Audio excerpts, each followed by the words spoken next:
दैनिक छत्तीसगढ़ के जम्मू संगवारी और भाई बहनी मल्ला जय जोहार नमस्कार। दैनिक छत्तीसगढ़ चैनल देखना शुरू कर चुके हैं आप और छत्तीसगढ़ प्रदेश की आज की तमाम सभी महत्वपूर्ण बड़ी खबरों की शुरुआत एक छोटे से सब्सक्राइब के साथ। छत्तीसगढ़ में प्रधानमंत्री आवास योजना को लेकर फॉर्म भरने का सिलसिला शुरू हो चुका है, जिसके बाबत अब एक नए पात्रता के मानदंड छत्तीसगढ़ में तय किए जा चुके हैं। बता दें कि इसके अंतर्गत अब आपके मुताबिक मोटर युक्त तिपहिया या फिर चौपहिया वाहन आपके पास नहीं होना चाहिए। मशीनीकृत कृषि उपकरण का न होना भी शामिल है। साथ ही 50,000 रुपए या उससे अधिक की ऋण सीमा वाला किसान क्रेडिट कार्ड आपके पास न होना भी एक शर्त के तौर पर शामिल किया जा चुका है। परिवार का कोई भी सदस्य सरकारी कर्मचारी नहीं होना चाहिए। किसी भी सदस्य की मासिक आय 15,000 रुपए से अधिक नहीं होनी चाहिए। आयकर या फिर व्यवसाय कर न भरने वाले परिवार ही इसके बाबत पात्र होने वाले हैं। तो ये तमाम जो सर्वे के बातें हैं, यानी कि अब आप पात्र हो सकते हैं, ये सभी चीज़ें देखने के बाद ही प्रधानमंत्री आवास योजना में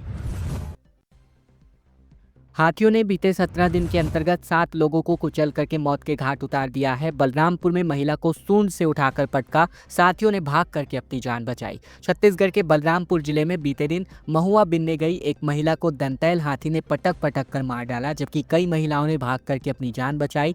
महिलाएं महुआ बिनने के लिए गई हुई थी, तभी हाथी ने हमला कर दिया और ये पूरा मामला वाड्रफनगर थाना क्षेत्र के पोकली जंगल का है। मिली जानकारी के मुताबिक मरने वाली महिला का नाम यशोदा दास है, जो कि नगर ब्लॉक के स्याही गांव की रहने वाली थी। ये दोनों हाथी जसपुर और झारखंड इलाके से घुसे हैं। झारखंड से घुसे दंतैल हाथी ने 5 लोगों की और जसपुर से घुसे हाथी ने तकरीबन 2 लोगों की जान ली है। छत्तीसगढ़ में कांग्रेस की न्याय पथ पदयात्रा रद्द की जा चुकी है। दुर्ग में दुष्कर्म हुए केस में डीएनए रिपोर्ट के बाद ये फैसला किया गया। 21 अप्रैल को सीएम हाउस का घेराव कांग्रेसी करने वाले हैं। दुर्ग में 6 साल की बच्ची से दुष्कर्म और फिर हत्या के मामले में डीएनए रिपोर्ट आने के बाद से कांग्रेस ने 18 अप्रैल से प्रस्तावित न्याय पथ यात्रा को रद्द कर दिया है। हालांकि 21 अप्रैल को मुख्यमंत्री निवास घेराव का कार्यक्रम पहले की तरह ही जारी रहेगा। कांग्रेस की ये पदयात्रा 18 अप्रैल से शुरू होने वाली थी और इसका ऐलान 11 अप्रैल को रायपुर में पीसीसी अध्यक्ष दीपक बैज ने प्रेस कॉन्फ्रेंस में किया था। इस दौरान कांग्रेस ने जांच दल के सदस्यों को भी मौजूद की थी। परिवार वालों से बातचीत के बाद कांग्रेस इस पूरे मामले की जांच सीबीआई से कराने की मांग कर रही थी, लेकिन अब जब डीएनए रिपोर्ट सामने आ चुकी है और आरोपी की पुष्टि भी हो गई है, तो पार्टी ने भी पदयात्रा को स्थगित करने का फैसला किया है। महादेव सट्टा ऐप मामले में छत्तीसगढ़ ईडी की टीम जयपुर में रेड मारने गई। ड्राई फ्रूट व्यापारी के घर पर यह टीम घुसी है। छत्तीसगढ़ में महादेव बेटिंग ऐप मामले में ईडी की टीम ने बीते दिन जयपुर के ड्राई फ्रूट व्यापारी के घर पर छापेमारी करी।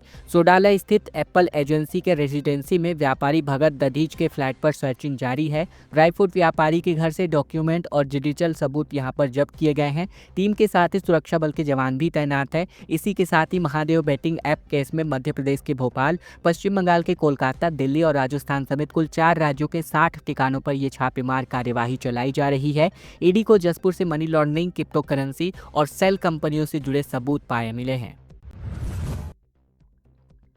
साय कैबिनेट की एक अहम बैठक आज होनी प्रस्तावित है, जहां प्रदेश के तकरीबन 2,500 से अधिक बर्खास्त बीएड प्रशिक्षित सहायक शिक्षकों को राहत मिलाई जा सकती है। कैबिनेट बैठक में पुनर्नियुक्ति पर विचार लगाई जा सकती है। छत्तीसगढ़ में प्रशिक्षित बीएड प्रशिक्षित सहायक शिक्षक जो कि पद से बर्खास्त कर दिए गए हैं, बड़ी राहत की खबर इनके लिए सामने आ सकती है।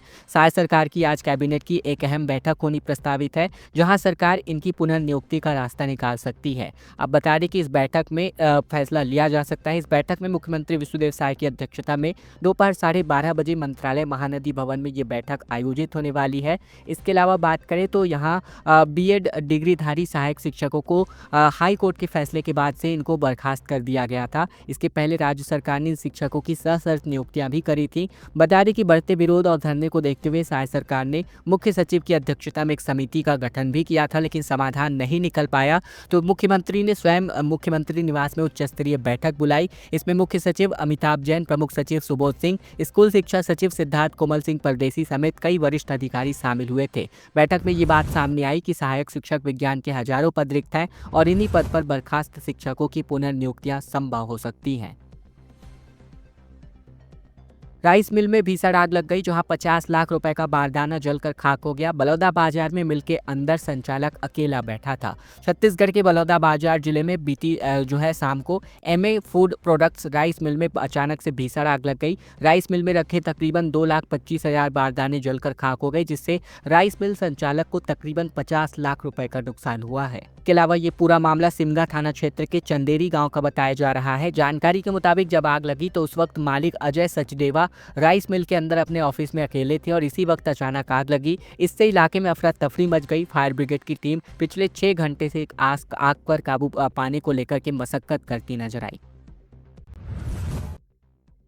छत्तीसगढ़ में पंचायत सचिवों का आंदोलन तेज किया जा चुका है। कांकेर के चारावा में 4 सचिव भूख हड़ताल पर हैं। शासकीयकरण की मांग को लेकर ये हड़ताल देखने को मिल रही है। छत्तीसगढ़ के कांकेर जिले के चारावा में पंचायत सचिवों का आंदोलन लगातार जारी है। प्रदेश पंचायत सचिव संघ के आह्वान पर 18 मार्च से शुरू हुई अनिश्चितकालीन हड़ताल में अब 4 सचिव भूख हड़ताल पर बैठ चुके हैं। बात करें तो यहाँ पंचायत सचिवों की मुख्य मांग है शासकीयकरण, जहाँ मांग को लेकर बीते 17 मार्च से विधानसभा का घेराव इन्होंने किया था।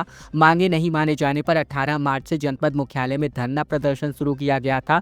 संघ ने 1 अप्रैल को मंत्रालय घेराव की चेतावनी भी दी थी। पंचायत सचिव संघ के अनुसार विधानसभा चुनाव से पहले भाजपा सरकार अपने सरकार में आने के पहले घोषणा पत्र में पंचायत सचिवों के शासकीयकरण का वायदा इन्होंने किया था। अवैध कब्जे पर बनाए गए 23 मकानों पर बुलडोजरी कार्यवाही करके ढाया गया। बिलासपुर में 10 एकड़ का जमीन कब्जा मुक्त किया गया, जबकि रतनपुर में 60 डिसमिल सरकारी जमीन का डायवर्जन निरस्त किया गया है। छत्तीसगढ़ के बिलासपुर में जिला प्रशासन और राजस्व विभाग ने सरकारी जमीन को कब्जा मुक्त कराने का एक बड़ा एक्शन लिया। जहां शहर से लगे बिरकोना में 10 एकड़ सरकारी जमीन को कब्जा मुक्त कराया गया, जहां बने तकरीबन 23 मकानों पर बुलडोजर चलाकर कानूनी कार्यवाही करी गई और बुलडोजर से इन मकानों को ढाया गया। वहीं दूसरी तरफ रतनपुर क्षेत्र में 60 डिसमिल सरकारी जमीन के डायवर्जन का आदेश निरस्त कर उस पर हो रहे निर्माण पर कार्य पर रोक लगा दी गई है। नगर निगम क्षेत्र में शामिल बिरकोना में शासकीय भूमि पर 23 परिवारों ने पक्के मकान बनाकर कब्जा कर लिए थे।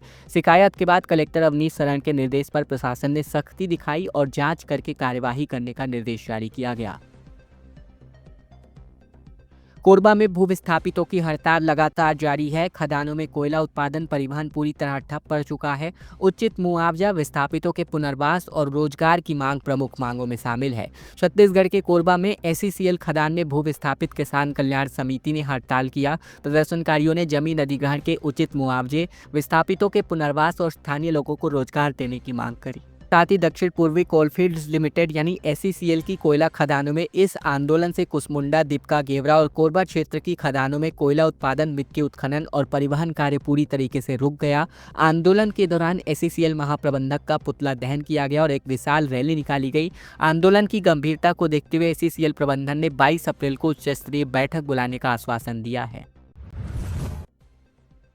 कवर्धा कलेक्ट्रेट ऑफिस को बम से उड़ाने की धमकी दी गई। कथनी से एक मेल आया जहां आईडी लगी होने का जिक्र बताया गया। छत्तीसगढ़ के कवर्धा कलेक्टर कार्यालय को आरडीएक्स यानी कि रॉयल डेमोलेशन एक्सप्लोजिव से उड़ाने की धमकी मिली। जहां कलेक्टर कवर्धा के ऑफिशियल मेल आईडी पर कश्मीर से ये मेल आया हुआ था, जिसमें दोपहर 2:30 बजे तक का समय दिखाया गया। मेल पर कलेक्ट्रेट परिसर में आईडी लगी होने की जानकारी दिखाई दी, जिसके बाद से कलेक्ट्रेट की सुविधा बढ़ा दी गई। पुलिस ने बीडीएस यानी बॉम्ब डिस्पोजल स्क्वाड को समेत पूरे टीम को कलेक्टर परिसर की छानबीन में लगाने को लेकर के जुटी हुई है। इसके अलावा सीएम साय ने कहा कि इसकी जांच यहां पर की जा रही है। साथ ही बात करें तो धमकी भरा मेल आने के बाद से कलेक्ट्रेट में जांच करती हुई बॉम्ब स्क्वाड की टीम यहां पर दिखाई दी। साथ ही कवर्धा कलेक्ट्रेट कार्यालय में सभी जगहों पर इसकी जांच यहां पर करी गई।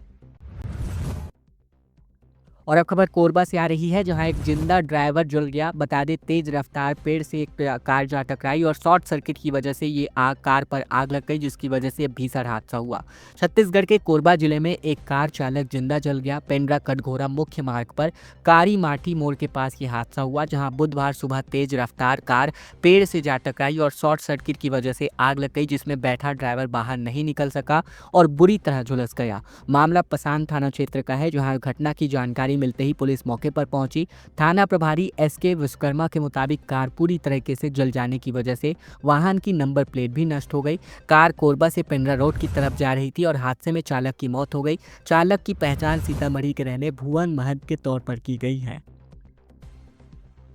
छत्तीसगढ़ में पुलिस का गणित गड़बड़ होता नजर आ रहा है। 482 थानों में 87,000 बल, 17,000 जवानों की और जरूरत है, जबकि अभी भी ना भर्ती है ना ही प्रमोशन हो पाया है। छत्तीसगढ़ के भाजपा सांसद बृजमोहन अग्रवाल ने पुलिस बल की कमी का हवाला देते हुए रायपुर में कानून व्यवस्था पर एक चिंता जाहिर की है। इस पर सियासी बहस भी चलाई जा रही है। परिस्थिति ये है, रायपुर ही नहीं बल्कि पूरे स्थिति में प्रदेश की यही स्थिति है।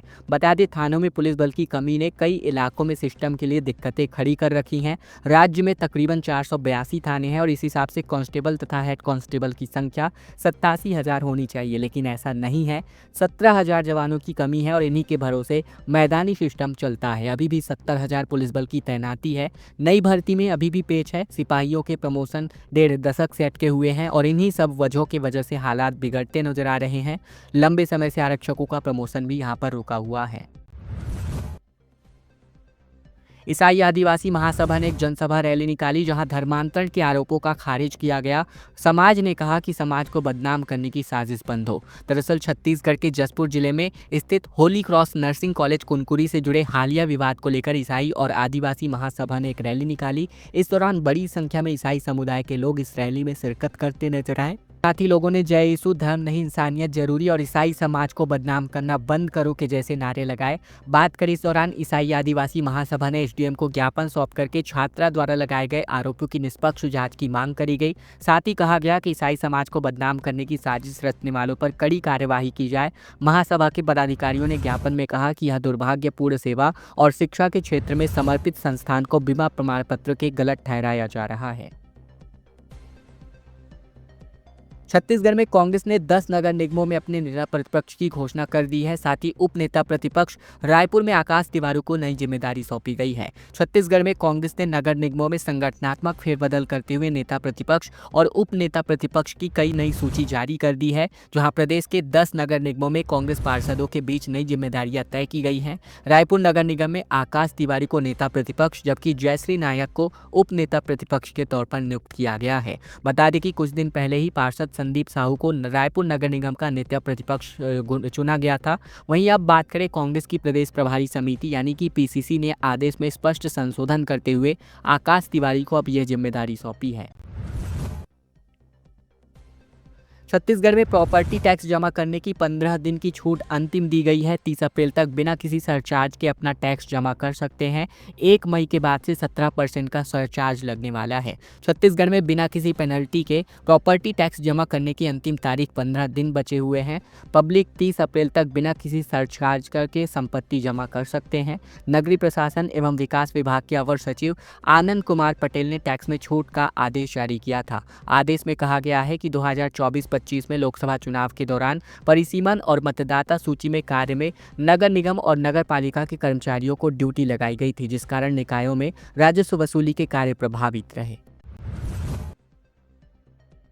रायगढ़ से बिलासपुर मेमू कैंसिल होने की वजह से यात्रियों की भारी भीड़ और भारी परेशानी देखने को मिली। बता दें कि दूसरे ट्रेनों में इसकी वजह से भीड़ बढ़ गई। 24 अप्रैल तक ये पैसेंजर और साप्ताहिक स्पेशल ट्रेन 36 से अधिक ट्रेनें रद्द कर दी गई हैं SCCR के द्वारा। बता दें, छत्तीसगढ़ के रायगढ़ से होकर चलने वाली तकरीबन 36 से अधिक ट्रेनें 11 अप्रैल से आगामी 24 अप्रैल तक रद्द कर दी गई हैं, जिसमें रायगढ़ से बिलासपुर, बिलासपुर से रायगढ़ मेमू के अलावा पैसेंजर, साप्ताहिक और एक्सप्रेस ट्रेनों के नाम शामिल हैं। ट्रेनों के कैंसिल होने पर भी इस रूट पर सफर करने वाले यात्रियों को भारी दिक्कतों का सामना करना पड़ता है। खासकर खरसिया, सक्ती, चांपा और बिलासपुर के बीच नियमित यात्रा करने वाले यात्रियों पर इसका सबसे ज्यादा असर देखा जा रहा है।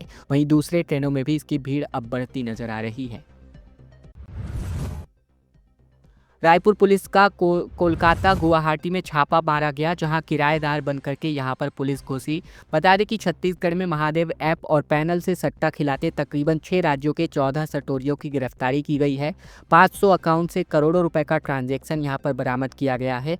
रायपुर पुलिस ने टीम ने पश्चिम बंगाल के कोलकाता और असम के गुवाहाटी में छापेमार कार्यवाही करी और इस दौरान तकरीबन 6 राज्यों के 14 सटोरियों को गिरफ्तार किया गया। ये सभी आरोपी महादेव सट्टा ऐप के पैनल से IPL में सट्टा खिला रहे थे। 500 बैंक खातों से करोड़ों रुपए के लेन देन के सबूत यहां पर मिले हैं। रायपुर क्राइम ब्रांच ने आरोपियों के पास से तकरीबन 30 लाख रुपए मोबाइल, लैपटॉप और अन्य इलेक्ट्रॉनिक सामान जब्त करने की बात कही है।